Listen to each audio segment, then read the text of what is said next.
எனது அன்பு நேயர்களே வணக்கம். உலகெங்கும் வாழும் பாபு சயின்டிபிக் ஆஸ்ட்ராலஜி சேனலின் கடகராசி அன்பர்களே, உங்களை இந்த சிறப்பு பதிவிற்கு அன்போடு வரவேற்கின்றேன்.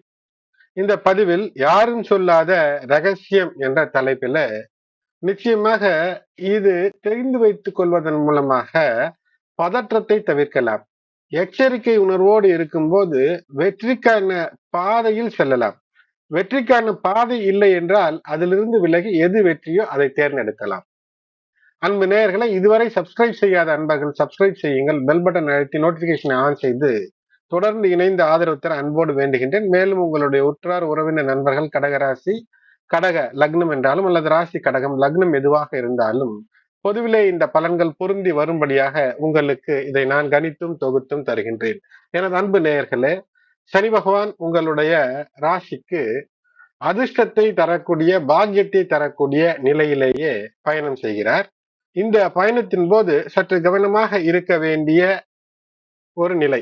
அது எப்போது என்றால் 30 ஆண்டு காலம் கழித்து இப்போது மீண்டும் சனி பகவான் 17 மே 2026 முதல் 10 அக்டோபர் 2026 வரை புதன் பகவான் உடைய ரேவதி நட்சத்திரம், ரேவதி நட்சத்திரத்தினுடைய தேவதை புஷ்யன் ஆளக்கூடிய இந்த ரேவதி நட்சத்திரத்திலே பயணம். இதுல எது போன்ற விஷயங்கள் எல்லாம் வெற்றியை தரும்? குறிப்பாக இந்த கடகராசி மண்டலம் என்பது புனர்பூசம் 4ஆம் பாதம், பூச நட்சத்திரம், ஆயில்யம் நட்சத்திரம் இருக்கும். அதை பற்றி இந்த பதிவிலே பார்ப்போம். பொதுவாகவே பயணங்களின் மூலமாக அல்லது தடைபட்டிருக்கக்கூடிய விஷயங்கள் மூலமாக ஒரு வெற்றி, ஆனால் வழி தெரியவில்லை என்று எப்படி இதில் செல்வது என்று பிரச்சனை இருக்கிறது என்றால் அதிலே ஒரு வெற்றியை தந்துவிடக்கூடியதாய் அமையும். அதை பற்றியெல்லாம் மேலும் விரிவாக பார்ப்போம். இந்த பதிவை முழுவதுமாக நீங்கள் பொறுமையாக கேட்கும் போது என்ன மாற்றம், எப்படிப்பட்ட மிகப்பெரிய மாற்றம் 30 ஆண்டு காலம் கழித்து சனி பகவான் ரேவதி நட்சத்திரத்திற்குள் பயணப்படும் போது ஏற்படும் என்பதை பற்றி, ரேவதியில் சனி என்ற சிறப்பை பற்றியும், புதன் நட்சத்திரத்தினுடைய சிறப்பை பற்றியும், புதன் நட்சத்திரம் என்றாலும் கூட அதை ஆளக்கூடிய தேவன் தேவதையினுடைய முக்கியத்துவம், அதனுடைய சாரம் என்ன என்பதை பற்றியும், வேத ஜோதிடத்தினுடைய முக்கியத்துவம், சனி ரேவதியிலே பயணிக்கும் காலத்திலே ஏற்படக்கூடிய சிறப்புகள் பொதுவிலும் உங்களுடைய ராசிக்கும், அது மட்டுமல்லாமல் உங்கள் ராசிக்கு எப்படிப்பட்ட தாக்கத்தை இந்த நாட்களில் ஏற்படுத்தும், எந்த வழிபாடு பரிகாரங்கள் எல்லாம் இதுல வெற்றியாக உங்களுடைய வாழ்க்கையை மாற்றிக்கொள்ள ஏதுவாக இருக்கும் என்பதை பற்றிய முழு பலன்களையும் இந்த பதிவிலே நீங்கள் கேட்க முடியும். அதனால்தான் தொடர்ந்து இணைந்திருங்கள், சப்ஸ்கிரைப் செய்யுங்கள், பெல் பட்டன் அழுத்தி தொடர்ந்து இணைந்திருங்கள் என்று அடிக்கடி அன்போடு வேண்டுவது என்னவென்றால், பதிவுகளை முழுமையாக கேட்கும் போது நட்சத்திரம் ஏன் சொல்லப்படுகிறது, நட்சத்திரத்திற்கு ஒரு புராண கதை அதனோடு ஏன் சொல்லப்படுகிறது, எப்படி அது ஒன்றோடு ஒன்று இன்றைய வாழ்க்கையிலே தொடர்பு படுத்தி நாம் தெரிந்து கொள்ள முடியும் என்பதை பற்றி அறிய முடியும். ஏனென்றால் இந்த வானியல் நிகழ்வு என்பது நீங்கள் பைனாகுலர் வைத்தோ அல்லது ஒரு டெலஸ்கோப் வைத்தோ அல்லது அதிநவீன கருவிகள் வைத்து பார்த்தாலும் கூட அந்த ரேவதி நட்சத்திரத்தினுடைய அந்த முதல் கட்டம், ஃபர்ஸ்ட் பாத் என்று சொல்லக்கூடிய 4 பாதங்களாக இருக்கும். அதில் முதல் பாதையிலே முதல் பாதம் என்று சொல்லக்கூடிய முதல் பாதை ஒரு கட்டம், அந்த 3 டிகிரி 20 மினிட்ஸ் அந்த அந்த இடத்திற்குள் சனி பகவானை நீங்கள் பார்க்கலாம். ஆகையினால் அறிவியல் பூர்வமாக நீங்கள் உணரக்கூடிய விஷயம் எப்படி பலனளிக்கிறது என்பதை பற்றி தான் இந்த பதிவு. சரி, ரேவதி நட்சத்திரத்துல எந்த நாளில சனி பகவானுடைய பெயர்ச்சி இருக்கிறது என்றால் மே 16, 17 இந்த பெயர்ச்சி என்பது இருக்கிறது, அக்டோபர் 9, 10 வரை. இதனால் என்ன நடக்கும் என்று பார்த்தீர்கள் என்றால், இதனால் ஏற்பட்டிருந்த இது நாள் வரை உங்களுடைய ராசிக்கு சனி பகவான் மீன ராசியிலே இருக்கக்கூடிய அந்த சூழ்நிலை ஏற்பட்ட கர்ம வினைக்கு, தீவினை பயன்களுக்கு ஒரு முடிவும், ஆன்மீக ரீதியிலே ஒரு முதிர்ச்சியும் உங்களுக்கு தரும். உங்களுடைய வயதிற்கு ஏற்ப தன்னை அறியாமலேயே இந்த நிகழ்வுகள் எல்லாம் நடக்கும், ஒரு நல்ல நிகழ்வுகள் எல்லாம் நடக்கும். அது மட்டுமல்லாமல் வெளியூர் பயணங்கள், வெளிநாடு பயணங்கள், எதை விரும்புகிறீர்களோ அல்லது சாதாரணமாக பயணங்கள், ஒரு 10 கிலோமீட்டருக்குள்ளேயே உங்களுடைய வாழ்வாதாரம் இருக்கிறது என்றால் அந்த வாழ்வாதாரத்திற்கு விரிவுபடுத்தி பயண ரீதியிலே வெற்றிகளை தரக்கூடியதாக இந்த ரேவதி நட்சத்திரத்திலே இருக்கக்கூடிய அமைப்பு இருக்கும். இதற்கு முன்பு சென்ற ஆண்டுகளிலே நான் தந்த பல பதிவுகளை நீங்கள் கேட்டிருந்தீர்கள் என்றால், ராகு தரும் சிம்மாசனம் என்று தந்திருந்தேன். ராகு அப்போது அகிர் புதன்யா என்ற தேவதை ஆளக்கூடிய உத்திரட்டாதியில இருக்கும்போது ஒரு பதிவை தந்தேன். அப்போது மாறுவதற்கு ஒரு வாய்ப்பை தரும், மாற்றிக்கொண்டீர்கள் என்றால் ஏற்றம் வரும் என்று தந்திருந்தேன்.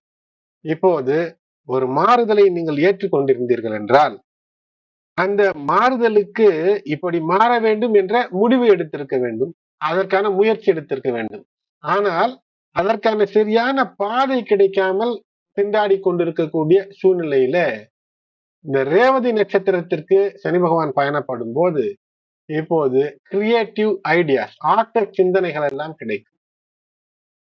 ஒரு தொழில், ஒரு உற்பத்தி அல்லது ஒரு நல்ல விஷயத்தை ஆக்க வேண்டும், உண்டாக்க வேண்டும், அபிவிருத்தி செய்ய வேண்டும், விரிவாக்கம் செய்ய வேண்டும் என்றால் அதற்கான வழிகளை காட்டக்கூடியதாக இது நிச்சயம் அமையும். அது மட்டுமல்லாமல் பயணத்திலே எப்படி பயணிக்க வேண்டும், பயணத்தினுடைய லாஜிஸ்டிக்ஸ் என்ன, எந்த வகையில எந்த வேகத்தில யாரை பின்பற்றி செல்ல வேண்டும் என்பதை பற்றி எல்லாம் ஒவ்வொருவருடைய தனிப்பட்ட ஜாதகத்திற்கு வெவ்வேறு விதமான சிந்தனைகளும் வெவ்வேறு விதமான வழிகளும் அமையும். ஏனென்றால் ஜாதகம் என்பது உங்களுடைய பிங்கர் பிரிண்ட், கைவிரல் ரேகை எப்படியோ அப்படியானது. அதனால் அதற்கேற்ப உங்களுக்குள் ஒரு சிந்தனை வரும், உள் உணர்வு வரும். எதிர்காலத்தை நோக்கிய நேர்மறையான உள் உணர்வை இது தந்துவிடக்கூடிய காலமாக இது அமையும்.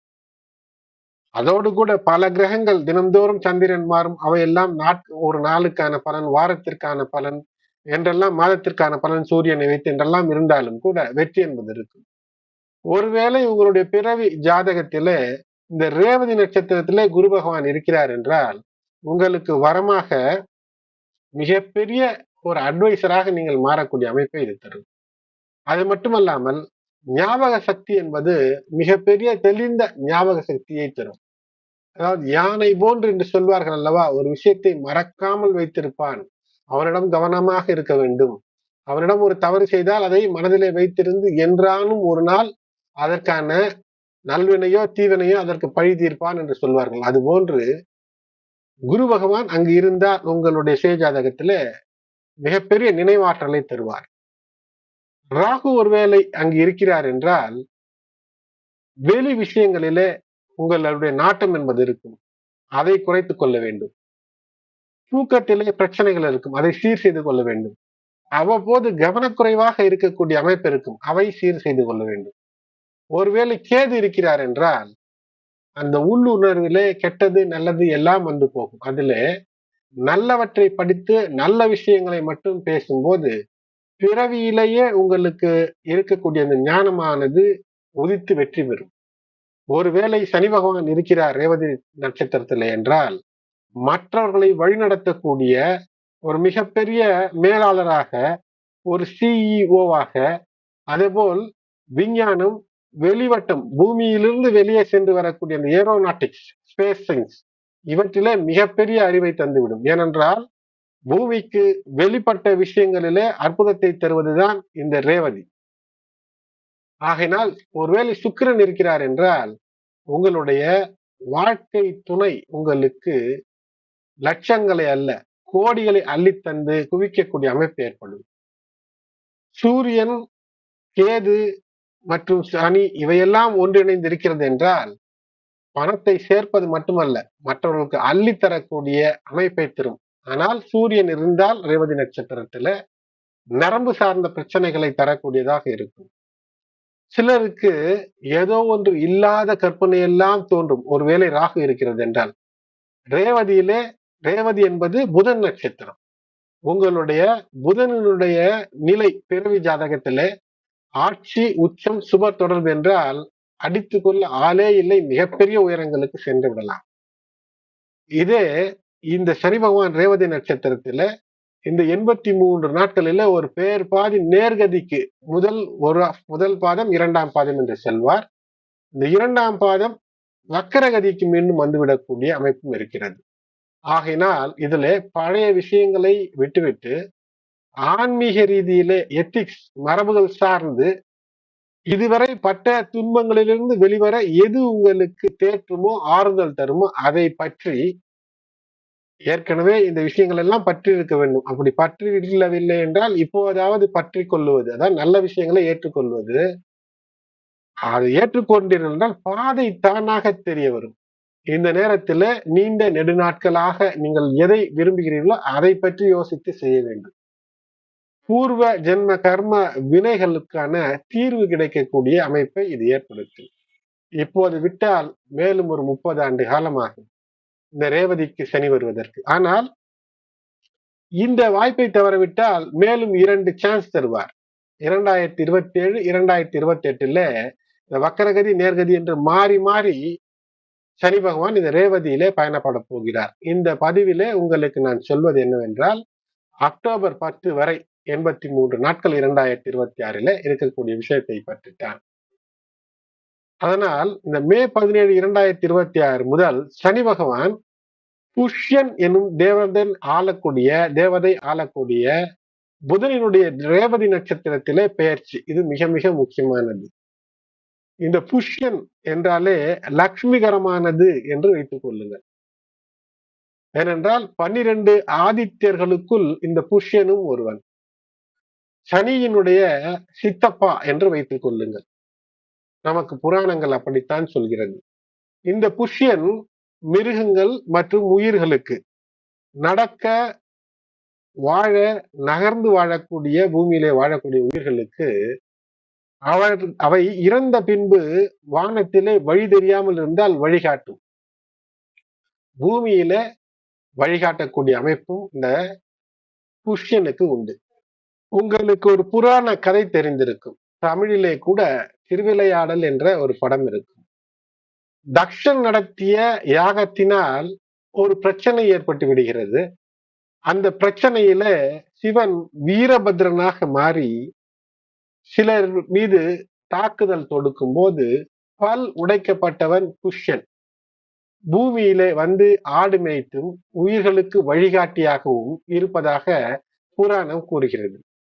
ஆகையால் புஷ்யன் பல்லின்றி மென்மையான உணவுகளையே உண்ணுபவன் என்று சொல்லுகிறது. அதனால்தான் இந்த ரேவதி நட்சத்திரத்துல பிறந்தவர்களுக்கு இந்த பல்லில ஏதோ ஒரு பிரச்சனை இருக்கும். சனி பகவான் மனிதன் இறப்பிற்கு பின் பாவ புண்ணிய கணக்கை தந்தாலும் வழியில்லாத வானத்திலே உயிர்களுக்கு வழிகாட்டுபவன் இந்த புஷ்யன். கைட் ஆஃப்டர் லைஃப் என்று எடுத்துக்கொள்ளுங்கள். ஆகையினாலே இருக்கக்கூடியவனுக்கே வழி இல்லை, இறந்த பின் வழி இருந்தால் என்ன, இல்லை என்றால் என்ன என்று கமெண்டிலே சொல்லக்கூடாது.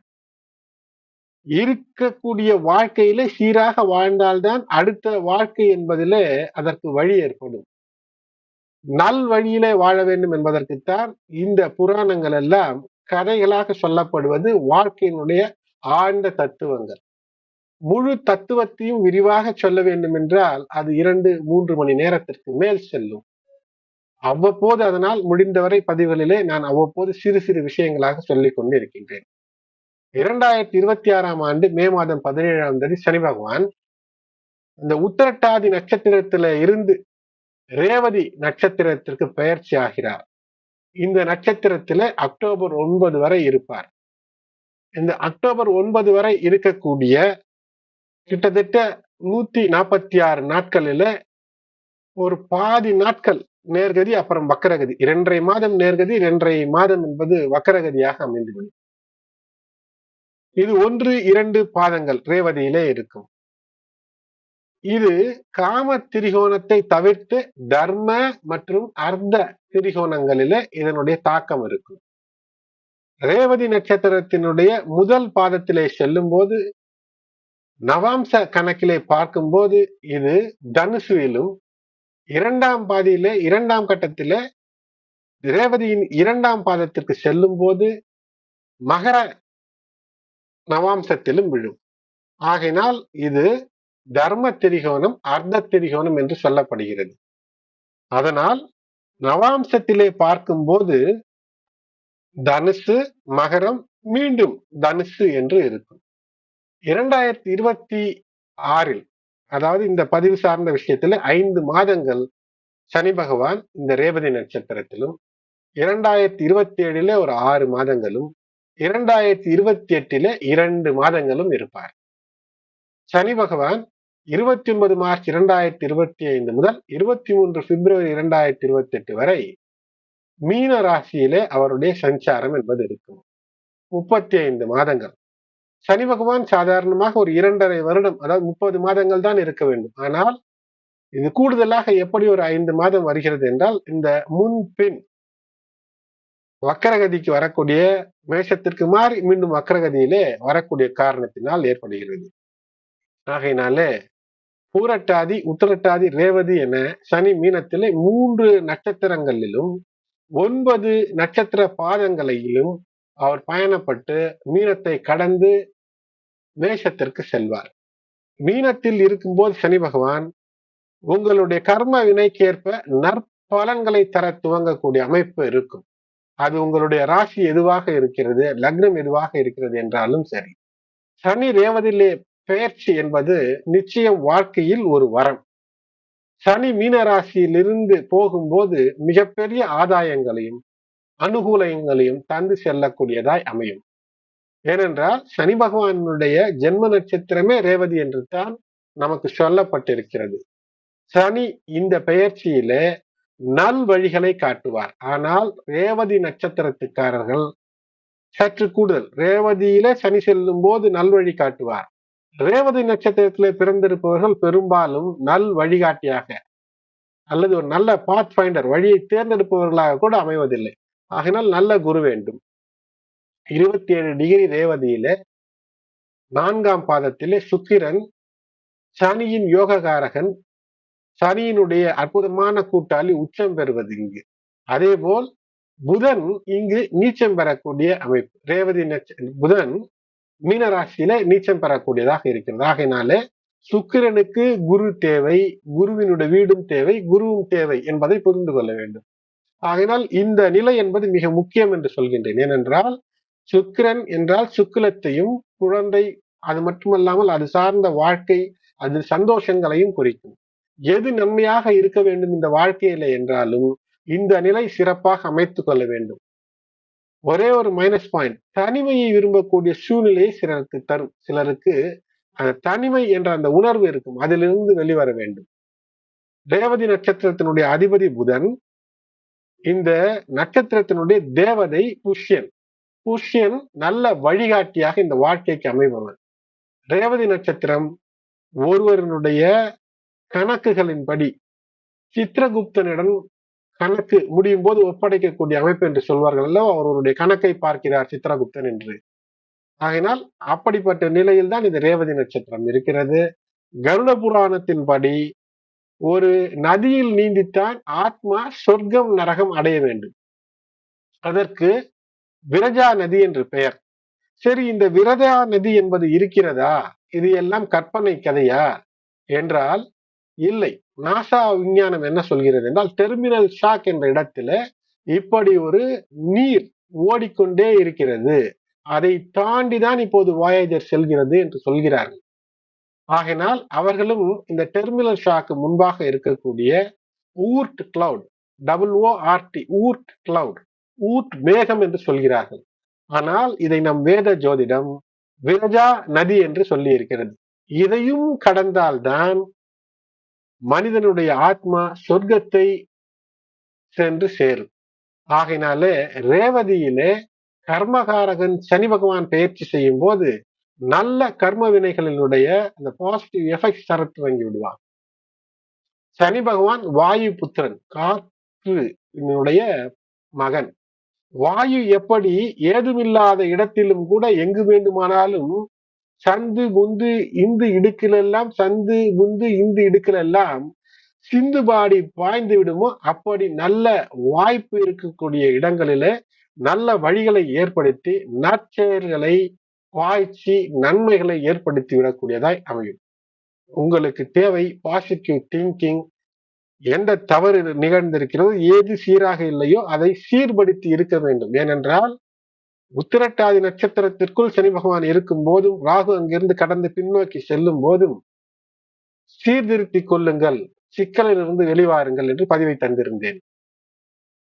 சுமார் 30 ஆண்டுகளுக்கு பின் சனி பகவான் புஷ்யனினுடைய அந்த அதிதேவதையாக கொண்டிருக்கக்கூடிய அதிதேவதையாக தேவனாக கொண்டிருக்கக்கூடிய புதனினுடைய ரேவதி நட்சத்திரத்திலே பெயர்ச்சி ஆகினால் இந்த விஷயங்களை இன்னும் ஒரு 3 முறை உங்களுக்கு இந்த சனி பகவானுடைய பெயர்ச்சி என்பது தருகிறது. இந்த பெயர்ச்சியில புதன் உங்களுடைய ஜாதகத்திலே சிறப்பாக இருந்து விட்டால், மேலும் சனி பலம் சிறப்பாக அமைந்திருந்தால், மிக மிக சிறப்பான இணைவுகள் இருந்தால், புதிய பார்ட்னர், புதிய வழிகாட்டுதல், புதிய நல்ல குரு அமைவது, தொலைந்து கைவிட்டு போன பொருட்கள் கிடைப்பது, தவறவிட்ட நல்ல வாய்ப்புகள் மீண்டும் வருவது, அது மட்டுமல்ல பொருளாதார நிலையிலே போஷாக்கு என்பது கிடைக்கும், செழிப்பு கிடைக்கும். சனி ரேவதி ஆகையினாலே தடை பிரச்சனையிலிருந்து சிறு சிறு இருக்கும். ஆனால் அதற்கு பின் முயற்சியின் பேரிலே கிடைக்கக்கூடிய வெற்றி நிலைத்திருக்கும். புதிய பயணங்கள் வெற்றி தரக்கூடியதாக அமையும். புதிய அனலிட்டிக்கல் திங்கிங், புதிதாக பகுப்பாய்ந்து வெற்றி பெறக்கூடிய நிலை என்பது ஏற்படும். நல்ல மாற்றங்களை ஏற்று நடக்க வேண்டிய சூழ்நிலைக்கு தள்ளும். ஒருவேளை புதன் தசை புதன் அந்தரத்தில் இருப்பவர்களுக்கு நல்ல அற்புதமான வளர்ச்சியை நோக்கி ஒரு அற்புதத்தை ஏற்படுத்தும். மேலும் முக்கியமாக இந்த பெயர்ச்சியில நீங்கள் ஈடுபட்டு இருக்கக்கூடிய விஷயத்திலே பிரச்சனைகள் தொடர்ந்து இருக்கிறது என்றால், அது சார்ந்த துறையிலே ஒரு வயதானவர், ஒரு முதிர்ச்சி தேர்ச்சி பெற்றவர், நல்ல குரு நல்ல ஆலோசகரை நோக்கி உங்களை தள்ளும் ஒருவரை உங்களை தேடச் சொல்லும் ஒருவர் கிடைப்பார்.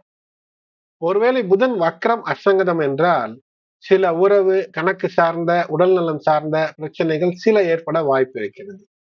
அதனால் உங்களுடைய சுய ஜாதகத்திலே புதன் வக்ரம் புதன் அஸ்தங்கதம் என்றால் புதனுக்கான பரிகாரங்களை செய்வதென்றால் கோடிகளை கொட்டி செய்ய தேவையில்லை, லட்சங்களை கொட்டி செய்ய தேவையில்லை, 1000 செலவழித்தும் செய்ய தேவையில்லை. புதன் கிழமைகளில இல்லங்களிலே நெய் தீபம் ஏற்றி வழிபாடு செய்து புதனை நினைத்து பச்சை பசுந்தீவனங்களை முடிந்தால் மாடு அல்லது பசுந்தீவனங்களை சாப்பிடக்கூடிய மிருகங்களுக்கு உணவாக தருவது எளிய பரிகாரமாக அமையும். அது மட்டுமல்லாமல் நல்ல ஆசிரியர்களை தேர்ந்தெடுத்து வெற்றிக்கான வழி என்னவோ அதை பார்ப்பது, நல்ல குரு நல்ல ஆலோசகர் யானை போன்ற நினைவாற்றல் இவையெல்லாம் கிடைக்கக்கூடிய அமைப்பை இது ஏற்படுத்தும். எதிர்காலம் குறித்த உள்ளுணர்வு, மீண்டும் சொல்கின்றேன், எதிர்காலம் குறித்த ஒரு உள்ளுணர்வு இன்ட்யூஷன் ஏற்படும். நல்லது கெட்டது தானாக தெரியக்கூடிய அமைப்பை இது ஏற்படுத்தும். சற்று யோசித்தால் போதும். மதி மயக்கத்தில் இருக்கக்கூடாது. புதனுடைய நட்சத்திரத்திலே சனி பகவான் இருக்கிறார். சோம்பேறித்தனம் கூடாது. பலமுறை சொல்லிவிட்டேன். நெடுநீர் மறதி மடி துயில் இந்நான்கும் கெடுநீரார் காமக்கலன். ஆகையினால் செய்ய வேண்டிய வேலைகளை காலம் கடத்தாதீர்கள். அதேபோல் அதிக நேரம் தூங்காதீர்கள். ஆனால் ஒரு 7-8 மணி நேரம் உறக்கம் என்பது முக்கியம். மறதி என்பது இருக்கவே கூடாது. நெடுநீர் மறதி மடி சோம்பேறித்தனம் துயில் இவையெல்லாம் கலைந்தீர்கள் என்றால் மிகப்பெரிய வெற்றி, புதிய வாய்ப்புகள், நல்ல குரு, திருமண வாய்ப்பு, தொழிலிலே ஒரு நிலைத்தன்மை இவையெல்லாம் ஏற்படும். ஆனால் இந்த புதனினுடைய ஒரு வீடு மிதன வீடு, அங்கு இருதரப்பட்ட ஒரு மன குழப்ப நிலையை தரும். அப்படி ஏற்படும் போது சரியான ஆலோசனை பெறுவது என்பது வெற்றியை தரும். சனி ரேவதி நட்சத்திரத்திலே சஞ்சரிப்பது என்பது ஆன்மீக வளர்ச்சி, பயணம், வெளிநாட்டு பயணம், கர்ம வினைகளை தீர்த்து அதிலிருந்து வெளியேற்றும் காலம், புதிய நல்ல வழிகாட்டிகளை உங்களுக்கு காட்டும். அது மட்டுமல்லாமல் பயணங்கள் மூலமாக வெற்றியை தரும். நற்பலன்கள், குழப்பத்திலிருந்து வெளிவருவதற்கு ஒரு நல்ல ஆலோசகர் ஆலோசனையை தரும். கடகராசி என்பர்களே, உங்களுக்கு தேவை ஸ்டடி ஸ்டேட் ஆஃப் மைண்ட், அந்த திங்கிங். அதிலே ஒரு பயிற்சி பெற்றுவிட்டீர்கள் என்றால் வெற்றி என்பது நிச்சயமாக இருக்கும். ஒரு நல்ல ஒரு குரு என்பது நிச்சயமாக உங்களுக்கு இந்த காலகட்டத்தில் தேவை. இந்த நாட்களில் பார்க்கும்போது மே மாதம் 17 மே முதல் அக்டோபர் 10 வரை, சற்றேறக்குறைய மிட் மே முதல் மிட் அக்டோபர் வரை ஆகினால் May June July August September October இந்த மாதங்கள் கிட்டத்தட்ட ஒரு 145 150 நாட்கள் வரும். இதுல பொறுமை என்பது நிச்சயமாக தேவை. லாபம் தரும் என்று திடீரென்று எதிலும் சென்று கவிழ்ந்து விடக்கூடாது. யாருடைய விஷயத்தையும் யார் சொல்லக்கூடிய விஷயத்தையும் அப்படியே உள்வாங்கி செய்வது என்பது திடீரென்று நமக்கு ஒரு அசிங்கத்தை, அவமானத்தை தந்துவிடக்கூடியதாய் அமையும். இதிலெல்லாம் கவனமாக இருக்க வேண்டும். முடிந்தால் திங்கள், அதாவது உங்களுடைய ராசிநாதன் சந்திரன். அதனால் திங்களூர் சென்று ஒரு தரிசனம் செய்வது, இல்லை என்றால் உங்கள் இல்லங்களுக்கு அருகிலே இருக்கக்கூடிய விநாயகர் கோயில், முருகன் கோயிலுக்கு சென்று வருவது. அது வார வாரம் கூட சென்று வரலாம். மன அமைதிக்கு மட்டுமல்ல, அங்கு சென்று ஒரு வழிபாடு, மனதிற்குள்ளே எது நடக்க வேண்டும் என்று நினைக்கிறீர்களோ அதை நினைத்து வழிபாடு செய்வது. சனிக்கிழமைகளில ஆஞ்சநேயருக்கான நெய் தீப வழிபாடு, இவையெல்லாம் உங்களுக்கு ஒரு ஏற்றத்தை தரும். வேத ஜோதிடத்தின் அடிப்படையிலே சொல்ல வேண்டும் என்றால் கடகராசிக்காரர்களுக்கு இது ஒரு நீண்ட தூர பயணம் இருக்கிறது, வெளிநாடு பயணம் இருக்கிறது, அல்லது உள்நாட்டிலேயே நீண்ட தூர பயணம் இருக்கிறது. இந்த பயண முயற்சிகளுக்கு, அல்லது இந்த ஒரு இடத்திலிருந்து இன்னொரு இடத்துல சென்று வரக்கூடிய முயற்சிகளுக்கு வெற்றி இல்லாமல் இருக்கிறது, அல்லது அப்படி சென்று வர வேண்டும் என்று நினைத்ததிலே கூட வெற்றி இல்லை என்று இருக்கிறது என்றால், அதிலெல்லாம் இப்போது வெற்றி என்பது இருக்கும். உங்களுடைய ராசிக்கு 7 மற்றும் 8ஆம் இடத்திற்கு அதிபதியாக இருக்கக்கூடிய சனி பகவான் 9ஆம் வீட்டிலே அமர்ந்திருக்கிறார். ஆகையினால வாழ்க்கை துணை மூலமாக வரக்கூடிய அதிர்ஷ்டங்கள், லாபங்கள், உங்கள் வேலையிலே உங்களோடு இருப்பவர்கள் மூலமாக வரக்கூடிய லாபங்கள், அல்லது ஏதேனும் அரசு சார்ந்த விஷயத்துல ஏதேனும் அனுகூலம் வர வேண்டும் என்றால் அவையெல்லாம் ஒரு அதிர்ஷ்டமாக அமைத்து தருவதற்கு இந்த 9ஆம் வீட்டு சனி பகவான் பயன் தருவார். இருந்தாலும் முயற்சிகளில மிக கவனமாக இருக்க வேண்டும். இந்த காலகட்டம் என்பது இந்த 17 மே 2026 தொட்டு 10 அக்டோபர் வரை எடுக்கக்கூடிய முயற்சிகளிலே முதலிலே உங்களுடைய நிலையை, நீங்கள் உங்களுடைய சுயத்தை நீங்கள் சரி செய்து கொள்ள வேண்டும். எந்த முடிவையும் நல்ல முடிவாக எடுக்க வேண்டும் என்று முடிவு செய்து கொள்ள வேண்டும். அது மட்டுமல்ல, இந்த ரேவதி நட்சத்திரம் 3ஆம் இடத்திற்கு அதிபதி ஆன புதனினுடைய, உங்கள் ராசிக்கு 3ஆம் இடத்து அதிபதி புதன், அந்த புதனினுடைய நட்சத்திரம் தான் ரேவதி. அதில் தான் சனி பகவான் 9ஆம் இடத்திலே பயணம். ஆகையினால் ஒரு முயற்சி, ஒரு ஐடி விஷயம், இவற்றில சிறு தவறு செய்தாலும் கூட பிரச்சனை ஏற்படும். தவறு செய்திருந்தால் திருத்திக் கொள்ள வேண்டும். அது மட்டுமல்ல, உங்களுடைய 12ஆம் வீடு அயன சயன போக விஷயங்களுக்கு கூட புதன் தான் அதிபதி. ஆகினாலே அதிலே பயணப்படும் போது நல்ல விஷயத்திற்காக பயணம், நல்ல நெடுந்தூர பயணம், வெளிநாடு பயணம், கல்விக்காக பயணம், வேலைக்காக பயணம், இவையெல்லாம் வெற்றியை தரும். அதேபோல் தூக்கத்தை தொலைக்கக்கூடிய விஷயங்கள், வருத்தங்கள், இவற்றை சமயோஜிதமாக விலக்கிக் கொள்வது. எப்படி விலகும்? ஒரு முதியவர், அது சார்ந்த விஷயத்துல அனுபவம் உள்ள ஒரு எக்ஸ்பர்ட்டை அணுகி, உங்கள் தொழில் சார்ந்ததோ, கல்வியை சார்ந்ததோ, கல்வி என்றால் நல்ல ஆசிரியர், நல்ல கோச்சிங் சென்டர், இது போன்ற விஷயத்தின் மூலமாக வெற்றியை பெறுவதற்கான வாய்ப்பை தேட வேண்டும். அபரிமிதமான வாய்ப்புகள் உங்களுக்கு தூரதேச பயணங்கள் மூலமாக ஏற்படும். உயர்கல்வி, வேலை கிடைப்பதில் இது நாள் வரை இருந்து வந்த தடைகள் நீங்கும். அடிக்கடி பயணங்கள், தொழில் சார்ந்த அலைச்சல்கள் எல்லாம் இருந்திருக்கும். ஆனால் அதிலே ஏதும் பெரிய லாபம் இல்லாமல் இருந்த விஷயமாக இருந்தால் அதை விடுத்து சரியான முறையில எந்த பயணம் என்று தேர்ந்தெடுப்பது, ஆன்மீக சுற்றுலா போன்றவற்றை செய்வது இந்த காலத்திலே சிறப்பை ஏற்படுத்தும்.